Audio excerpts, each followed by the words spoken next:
Drama Setiaku Berdiri mengisahkan tentang pasangan Kamal dan Zulaikha yang bernikah di Siam, namun kebahagiaan mereka ranap apabila mengalami kemalangan ketika dalam perjalanan pulang. Ibu Kamal yang tidak merestui perkahwinan itu telah menipu Zulaikha dengan mendakwa Kamal telah meninggal dunia, sedangkan hakikatnya Kamal hanya mengalami hilang ingatan akibat kemalangan itu.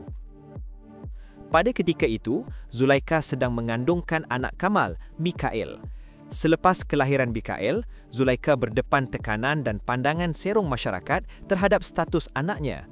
Demi masa depan Mikael, Zulaikha nekat ke Kuala Lumpur untuk mencari waris keluarga arwah suaminya bagi mendapatkan rekod kematian Kamal agar anaknya dapat didaftarkan dengan berbinkan nama Kamal. Tanpa disangka, Zulaikha akhirnya bekerja di rumah bekas ibu mentuanya. Dia bertemu seorang lelaki yang wajahnya seiras Kamal sekaligus membangkitkan firasat kuat bahawa lelaki tersebut ialah suaminya yang disangka telah meninggal dunia. Kebenaran akhirnya terbongkar apabila Zulaikha mengetahui Kamal masih hidup namun mengalami hilang ingatan dan kini telah berkahwin dengan Marisa, seorang wanita yang berdepan masalah kesuburan. Zulaikha berusaha meyakinkan Kamal tentang ikatan perkahwinan mereka demi masa depan Mikael. Namun Kamal yang tidak lagi mengingati masa silamnya berubah menjadi dingin, kasar dan sering menghina Zulaikha. Dalam masa sama, ibu mentua Zulaikha merancang untuk menyingkirkan kehadiran Zulaikha yang kembali menuntut haknya sebagai isteri sah Kamal.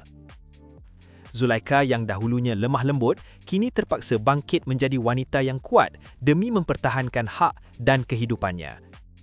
Drama ini membawa mesej bahawa kesetiaan bukan hanya menunggu, tetapi berani menuntut hak.